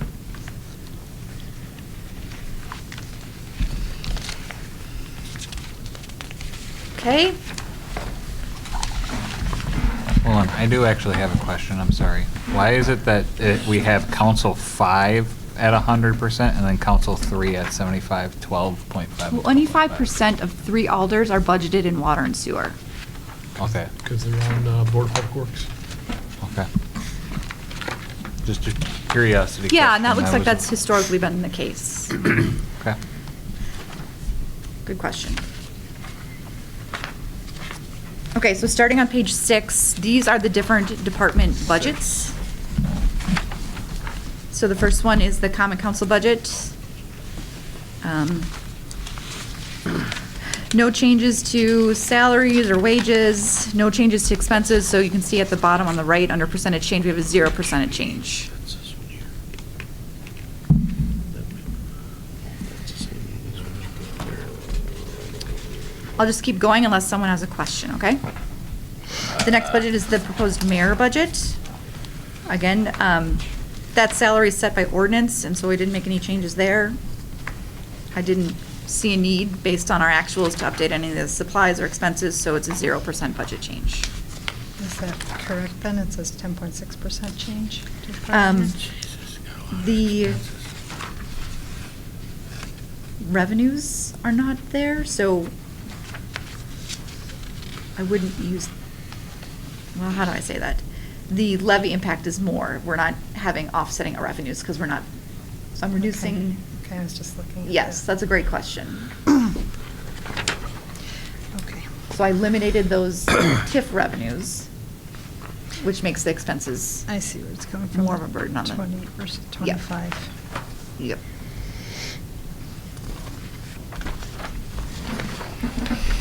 Okay, page 7 is the city attorney budget.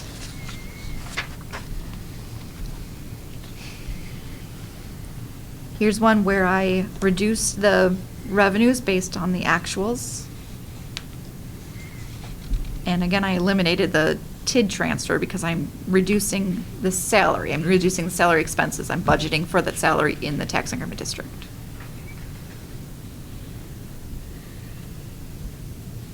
Do you budget that to all TIDs or to the ones that we're planning on making changes in 2025 for? We're looking at that right now. Okay, The ones that can afford it. Yeah. okay.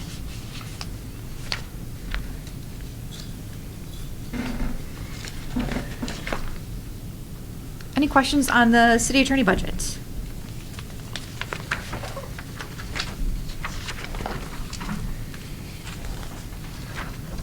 Okay, page 8 is municipal courts. This one is a 3% increase overall in expenses. We have a little bit of a program support increase. It's a TIPS program. Their renewals are going up, so that's a little bit of it. The rest is increase in payroll costs. So if you go back to page 1, it says that you have a projection for fines, forfeiture, and penalties at $101,000. But municipal court is costing us $114,000. Yes, So we lose $13,000 a year. yes. Okay.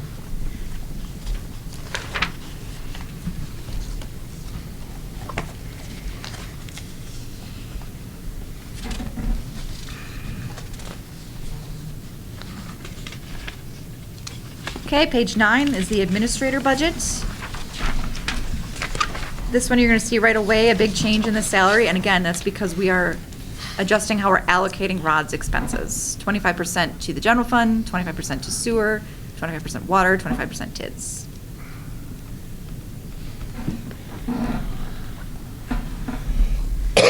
Any questions there?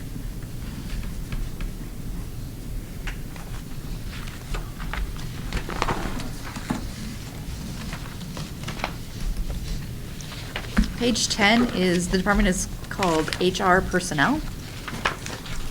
And I'm not proposing any changes. That's drug testing, HR consulting, the employee assistance program that we offer our employees. No changes. Drug testing. Okay. Drug testing. CEO drivers. Oh, merry-go-round? No, well, no, that in city, the street department.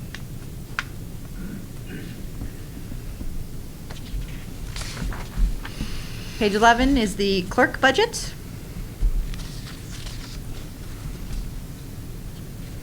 %2 increase. What? I should have said at the beginning, but I think I've said it before. The general fund salary adjustment that I included is a 2.5% adjustment. And I code it in such a way that if we want to talk about that, we can easily, run different numbers and see different scenarios. But 2.5% has historically been what the wage adjustment has been. So that's what I did as a starting point. Is that for the clerk herself? No, that's for Staff? Yes. Thank you. Yep. The clerk is included. Yeah. With the number. Because we ain't giving her no raise.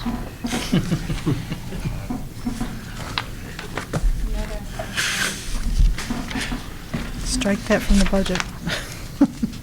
Page 12 is the elections budget. This one is going down 5%, and that's just because there are going to be fewer elections next year. We have 4 big ones this year, so next year we'll be down to 2. And the yellow highlighted cell I'm pointing that to is $16,000 for voting machines. We need 8. I'm proposing 4 in this budget. Are these the same ones that we purchased 4 last time? They're the ADA ones, the express votes. I So want we to have- strike that from the budget. I We make a have motion. 8 right now because we're required to have them, One at each, right? one at each district. But how many, you have 4 districts at one building, correct? We are required by law to have One in each district. one in each district. We'll see. They're ADA, LaDonna. I can't do anything about that. I know. All right. For the record, if I could, I would. Any other questions? So it'd be 4 this year and 4 next year, or Right. If we when include them. needed? Yep.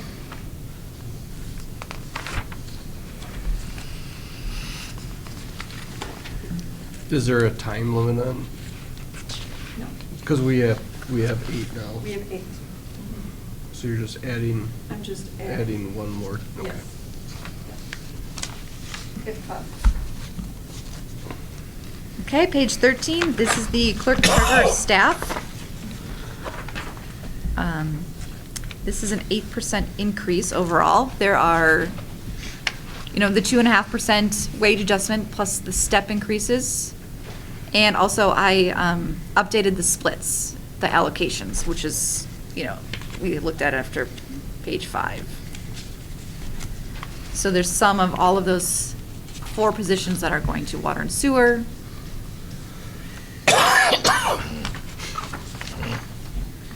Any questions here? Again, when you look at it, it's all personnel costs that's changing. That's really the only thing we're not changing any salary or any supplies or workstations or anything like that. Okay. Page 14 is the treasurer finance director budget. This one's going down by 63%. But in 2024, you'll recall we had 2 finance directors for 6 months. So there's some savings there. And I also split my salary between the TIDS, water, sewer, and general fund.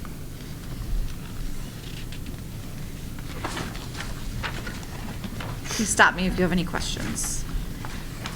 IT is the next one, that's on page 15 of the packet.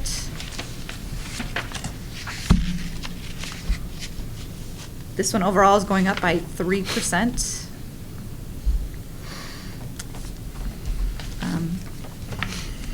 Any questions here?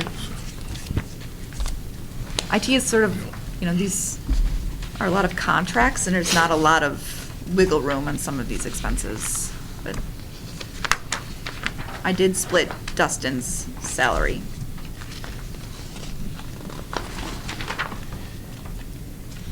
Page 16 is the proposed maintenance budget.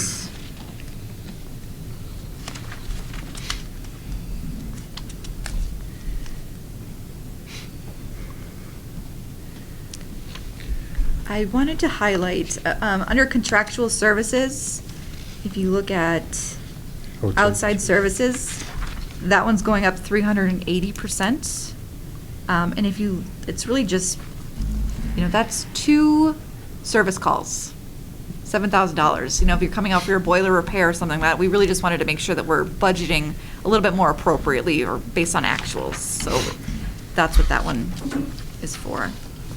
I'm happy to discuss that further if you have any questions. So that's basically that's if the boilers break down and we need to call someone in to repair them. That's there for that Plumbing purpose, issue, an basically. electrical issue, like any sort of contract for service for City Hall.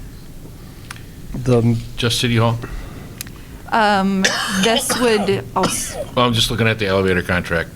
No, that's separate, that's library. Library is separate? yes. But we do have elevator. That's why I'm asking. I mean, if we already have a contract Yep. for Yep. repairs, why are we doing the library? No. Separately? On the mats, rugs, etc., is that the contract with the guy that comes around? Synthes or something Right, like that, yeah. Yeah. Is there a way to, is that for all the buildings, or is that just this building? That's just this building.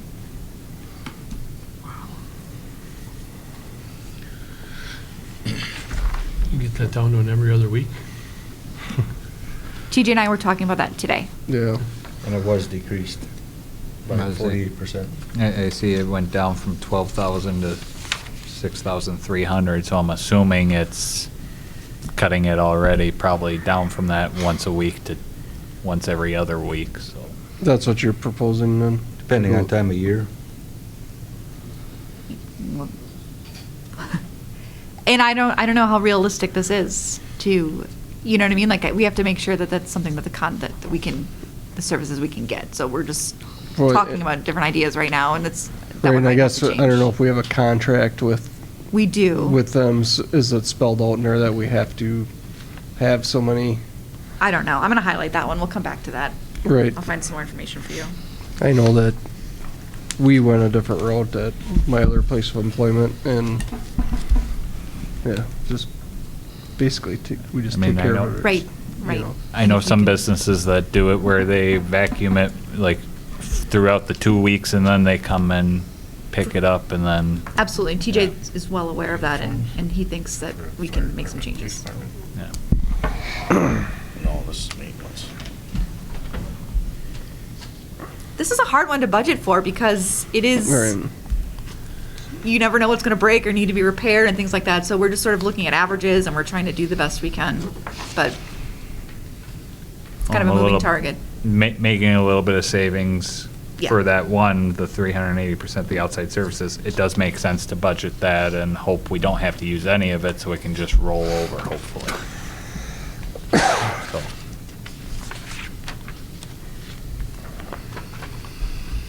Any questions on any of these other lines?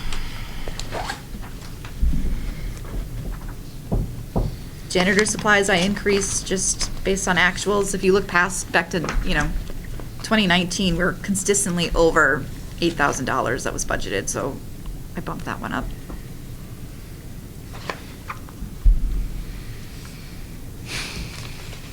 Okay, moving on.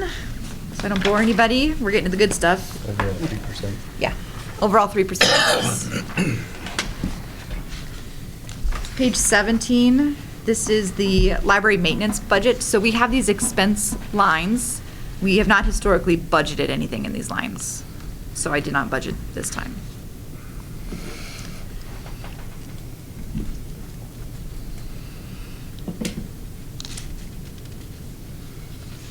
Any questions on these smaller maintenance budgets?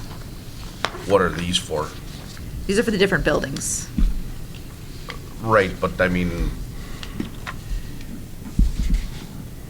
what did we, I guess, what did we pay for here? Do we know? I mean, we're not proposing anything, but Right. obviously we paid for something in '24. So like if you look at like the library, the first one on the top of the page, if someone goes to the library and works, they will code their time to the library, and so that will be charged there. But we are fully budgeting for our maintenance staff in the general fund. Does that make sense? So they're coding their time as an expense to the library, but we are fully budgeting for them in the general fund. And this is for the maintenance department's Correct. people. Yes. So in the past, if I getting this right, in the past, they coded different, but now it'll just be all paid the same. That, out of the general fund. Rod, help me out here. We used our payroll system as like a job costing system. Right. So wherever they're working, they're coding their time to. But for budgeting, we wouldn't know how much to budget for Okay. library. So I'm putting all of their budget in the general fund. So they're 100% paid for. And then if we want to keep using it as job costing, we can do a journal entry to move those expenses to the library maintenance. These are just cleaning up past accounts. The only one that really has anything on it would be this sewer and water and gas and electric from the Livingston building. And we'll continue to have that expense. Correct. Is there any specific reason why we're breaking it out like that? So if we're paying a maintenance guy $60,000 a year, and it comes out of the general fund, why are we bother breaking this down? I don't think understand. they looked at it and said, you're spending X amount of time at the library when they're only paying X amount of his salary. So they would adjust as it went on.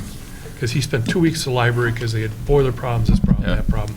And they were like nickeling and diming each other to pay for his wages. And now it's zero budgeted for this year for both of those. So it's a matter of cleaning up past Yeah. accounts. That's the thing, Emily has done a great job of cleaning a lot of this up, so Okay. it's not, We created a lot of work to pay the That's what guy I we're was gonna pay thinking. anyways. right. That's exactly my thought, yep. Okay, page 18 is the proposed assessment of property budget. So this is going normal year for assessment services, just extending the contract to KIT.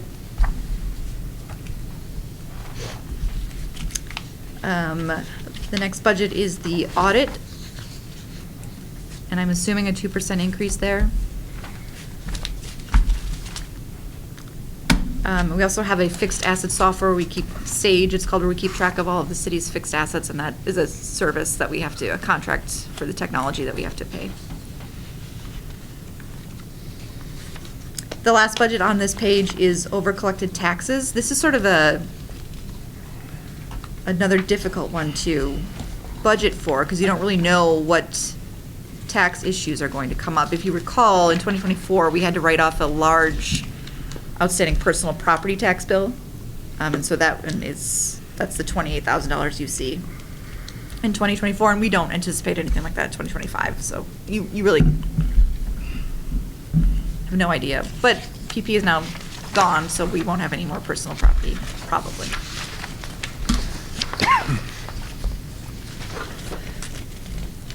Okay, page 19. This is the proposed insurance employee budget. This is where you're going to see that highlighted cell of $250,000 in 2025, and that's our estimate based on 6 known retirements. So that's the estimated payout.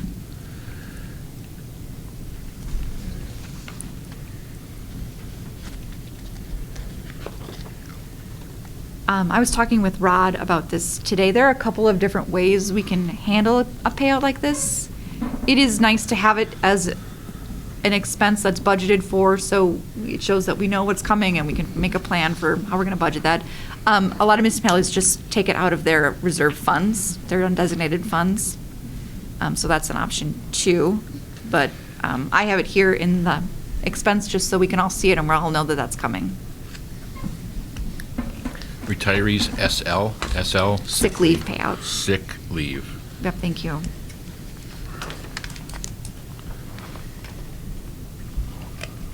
And that does go into a PEP account, right? Or that's not a check to them? Yes, it is a check to them. Oh, it is? It doesn't go? Yeah, it does, thank you. Yeah, it depends on which way you take it. Remember, at the county, we had take it or leave it. That was our two choices. Yeah, see, now it's just, it goes into a PEP account, that's it. You have no choice. Okay. The second budget on that page is the city sealer budget, and that is for our contract with the state of Wisconsin for weights and measures. It's the Department of Weights and measures. DSPS, Department of Safety and Professional Services. Thank you. That's why you make the big dollar. Sorry. Okay, page 20, we've got the police budget. Meth grant. We have proposed revenues of $28,250. Total proposed expenses of $3,241,000. And if you look at the bottom there, it's almost 90% payroll. I mean, it's just a very personnel-heavy department.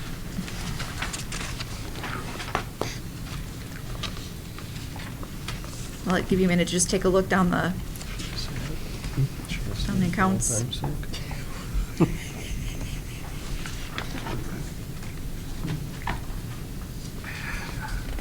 It's a 2% increase overall.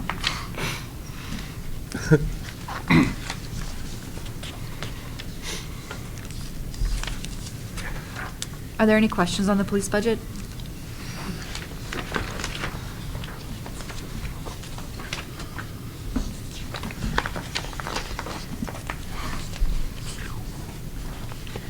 Okay, so page 22 is the fire department. This is where we budget for 9 positions. We've got proposed revenues of $230,000 and proposed expenses of $1,762,000. And it's a 1% increase from last year in expenses. So we don't increase like what we charge the towns for the fire protection ever? Would you like that explanation? Yeah, that's a long. Yes, I would. No, I'm not. So at their last contract negotiation, I believe, and correct me if I'm wrong, that all sides have to sit down and agree to renegotiate the contract. And if you know you owe more money than what services you're getting, why the hell would you sit down and renegotiate the contract? So we're sitting like this forever. Huh. The townships don't want to pay more. Yeah. And they fight tooth and nail, and we're at a standstill, Okay. basically. Unless they Correct, agree Tom? to sit down to pay us more, they will never sit down to pay us more. Yeah, I Yeah. would never do that. Is there some type of, if you don't want to come to the table and discuss, we can just decide we're going to back out of the contract altogether? Be nice if there was an escalator in there as far as percentage per year or something. Mm-hmm. Is this also called the 2% fund, the monies we're No, receiving? that's different. That's different? Yep. And this was from about 3 mayors ago, I should know too. I'm half-deaf. Say that again? That clause in the contract was from about 3 mayors ago. So we Okay. agreed to this. Oh, absolutely. No, yeah, years and years and years ago. Because two of the townships were looking at going out, and either contracting somewhere else or forming on their own. And at the time, they said, okay, here's the deal. And they actually lowered the expenses they were paying. Thank you for explaining that. Oh, no problem. And I didn't mean to laugh, it just. Well, yeah, I didn't. it's Because been it a comes up long- about every year, and we say, Yeah. Yeah, Every year, someone new brings it up.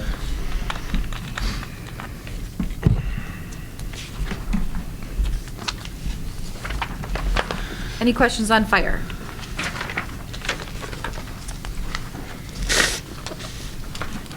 Page 24 is the EMS budget. This one is reimbursed through county agreement, so this one is fully funded. It's balanced budget. And we took this budget to the county this summer, and it's already been adopted by the county. Correct. How many staff does this cover? 9. 9 fire, is it? It's 9 EMS, correct? Chief Klug? Yes. It's been that way since 2008. Yeah, that one hasn't changed much yet. Just payroll, that's it. CAD software. I mean, the county. Why do they have that at the fire department? That's part of the dispatch. That's fire. Okay, page 25, that's building inspection and zoning. This one is a 29% reduction in expenses, and that's because we eliminated the community development specialist position in 2024. Say that again, please. We had a retirement of the community development specialist, and we Okay. eliminated that position.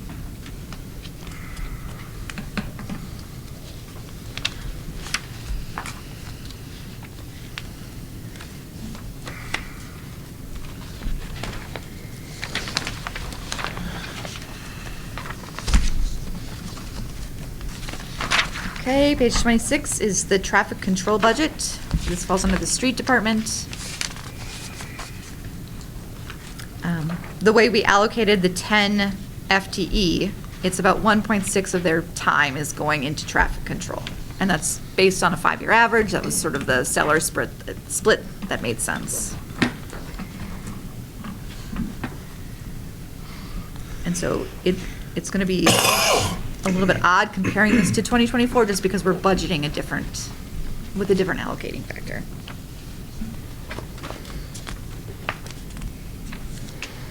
Any questions there? It's a 1.3% increase. $10,000 in traffic signs.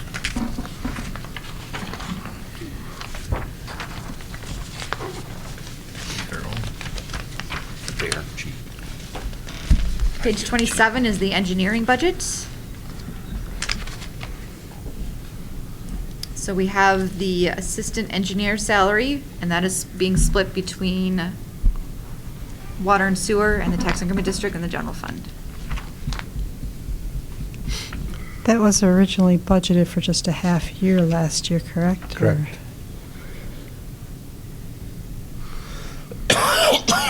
Well, May. Yeah, roughly, math. Couple.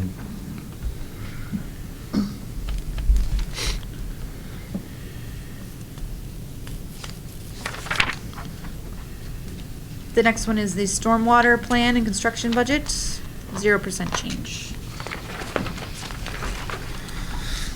Page 28 is the street commissioner budget, 0% change. That salary is set in ordinance, city ordinance. Page 29 is the street department budgets. First one is the street superintendent. That one is a 27.8% reduction just because of how I am splitting the salary across different places. I also reduced office supplies only because looking at actuals, I hadn't used the full budget.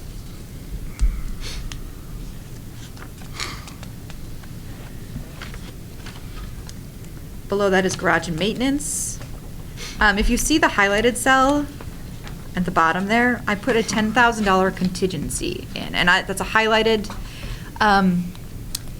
We budget very lean at the city of Merrill, so lean that if they had to replace a plow, if a big expense came up, we wouldn't necessarily have the budget for it.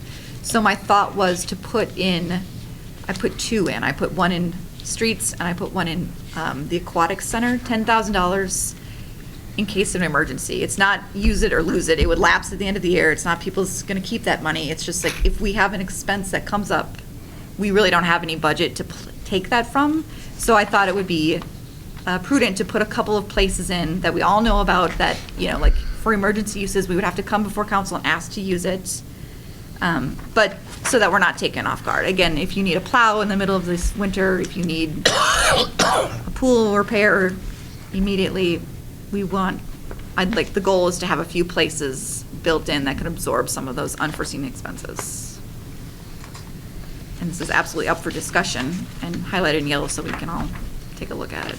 I like the idea, but would we need an ordinance to make sure that the departments don't spend the money right away on us and have to come in? That's why you got a very mean finance director. I don't see We a also problem. have, we have a rule that says you can't spend over five. Like $5,000 without. Is it a rule or an ordinance? But this is budgeted. It's I mean, budgeted. where Yeah. it's one of those things where we are going to keep an eye on it, and the department heads know why it's there, and What it's it won't intended be there use next for. year if it's abused. Yeah. Okay. And if we come back next week and we need to cut places, these are highlighted in yellow, so we can easily pull them out. If it's, if we need to cut places, these are places we can cut. Right, I'm not worried about cutting at this point in time with this kind of money. I'm all for having the Buffer. buffer and the uh-oh money, we'll call Yeah. it. But I just want to make sure that, things aren't quickly getting spent before anyone can even put up the red flag of, hold on, let's take a look at it. Understood. Any other discussion on the contingency?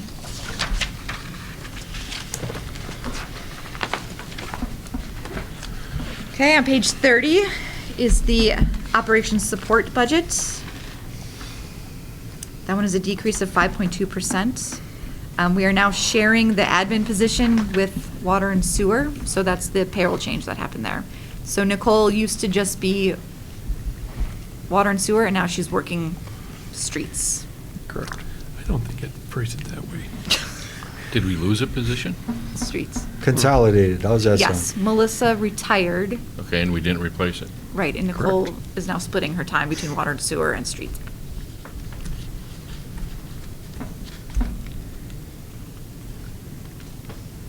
Good. Okay, any questions? The next one is roads. So this one is about 36% of the roads allocation. That's 10 positions that I'm splitting, 36% to roads. It's a 1.5% increase overall.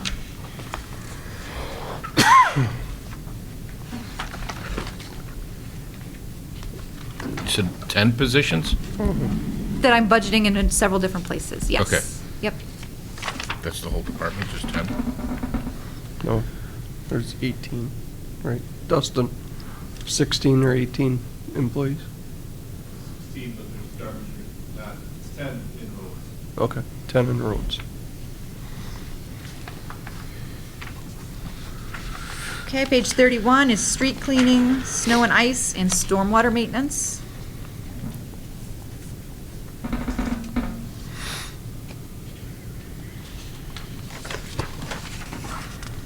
I have, under stormwater maintenance, I have $35,000 highlighted.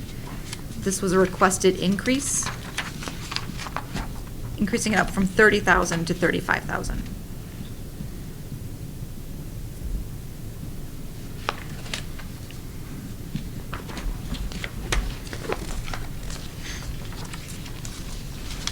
How are we doing, everybody? I think that once we get through the street on page 35, Take a or break? 34, I think we'll call it a night. Okay. And move the rest to the next meeting. Okay. 8:30, so. Page 32, street painting and marking, street leave, and street lighting.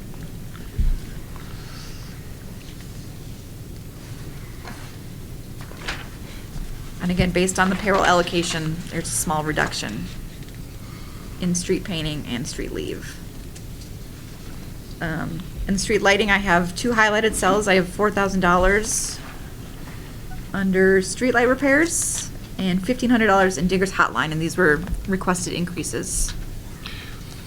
I see all the insurance is going up slightly. Did we already get new quotes? We did not. I'm assuming a 2% increase. Ugh, I think that's way short, but You don't think so? You know, all my insurances went up double. You're an old man. Well, all my commercial stuff, you know, so I'd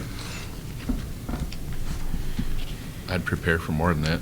Just hope for the best, prepare for the worst. Historically, Yeah. that's what we've been going up. Yeah. They really haven't been hammering us because they know we can shop around. Although I don't think we've done a lot of shopping around. Not that I know of. I And think I we had, should. I had assumed a 5% increase in health insurance, and it came back at -2, so you can't even really use I could be way off, but Health insurance dropped 2%. Mm-hmm. For the city. What'd we lose, dental? No. no. We We'll help you and die. We're healthier. We're healthier. Well, we had a bunch of retirements, so. Okay. Oh, personnel losses, that could be, yeah.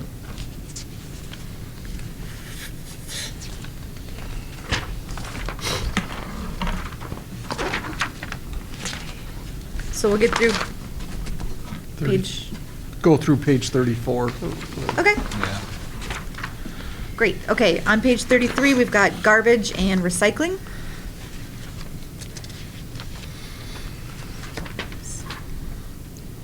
You see tire and appliance disposal is marked at 55 and it's highlighted? Yes.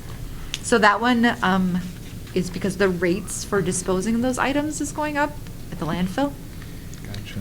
So that's if we pick it up and. Yes. Well, I think our experience is where they're sneaking stuff into our cans too, where they're Right. throwing tires and other appliances in and. Mattresses. We end up paying for once we get there. I think the guys are doing a good job of keeping an eye on it, but if this experience next year shows us that we're way over budget, we'll change it next year, but that's where we're at $5,200 projected for this year. If you look at the one before that, it's through 6/30 was at $2,600, so that's kind of where they were looking when they made that number of 5,500. Right, and the actual numbers well before that were. Yep. In the 3 digits, not. Yep.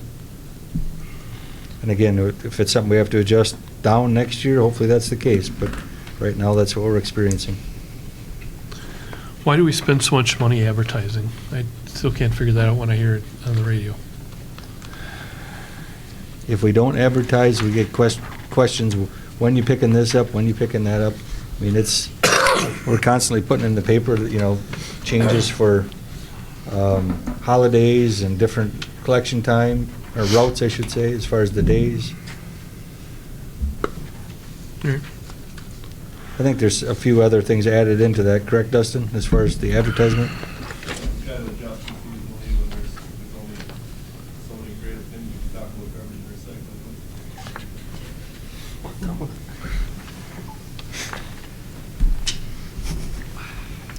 Down in the dumps.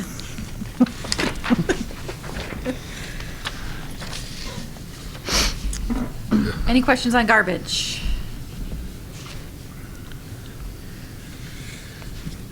Recycling, we're proposing a 0.4% increase, so not a lot of change there.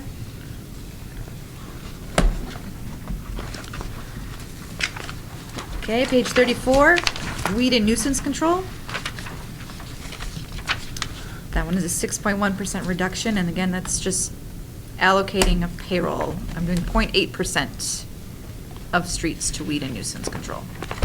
Do we sell, I'm gonna back up a little bit. Do we sell any of our recycling? We do. Where's that income at? This is just the expenses. Oh. Revenues are, well, it's very minimal. We do get some scrap iron that they sort it out, or they do collect large item. We'll sell that stuff. It's not like, we have a tipping fee for our actual recycling. If you look at, what is it, third Yeah, from the I see it. bottom line, we have Yep. $50,000 for tipping of recycling fees. We're paying to recycle everything. We do get a $32,000 grant from the state to assist with our recycling program, but it no longer covers our tipping fees. What was it, 3 years ago, it was free, Dustin, somewhere in there?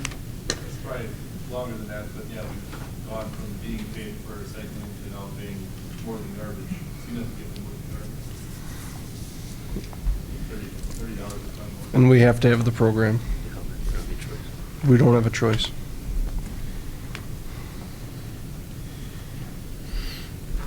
There's always a choice. Yeah, I don't want to live in a city that doesn't have recycling, you know, it, Oh, if it doesn't go anywhere. Well, the sad part about it, a lot of stuff ends up in the landfill from the recycling plant, but that's, They take out what they are gonna make money on and then dump the rest, so. Got a cut rate. Okay, moving on, decorations and banners. This is a 27% reduction. In my conversation with Dustin, he requested to reduce the operating supplies down to $2,500.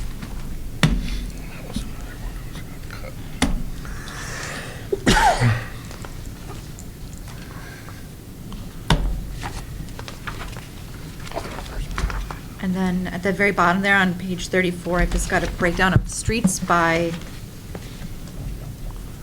cost category, and you can see it's 53% personnel, 2% contracted, 42% supplies, 3% capital. So it's another personnel-heavy budget.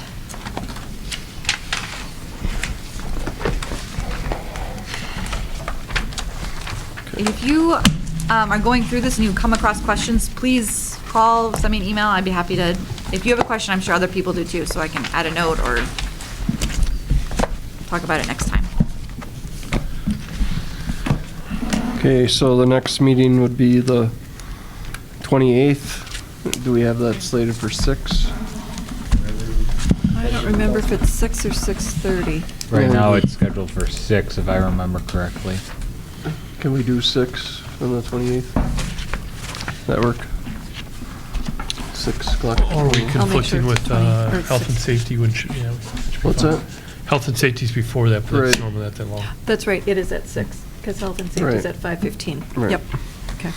And then at that meeting, we'll discuss the rest of the school resource officer, or the rest of the budget Yes, stuff. yep, and we will likely have our numbers from the state then, so we can have a look at the tax levy impact and things like that. We can have a Okay. better, All right, with that, I'll entertain a motion to adjourn. So move. second. Have a motion and a second to adjourn. Any discussion?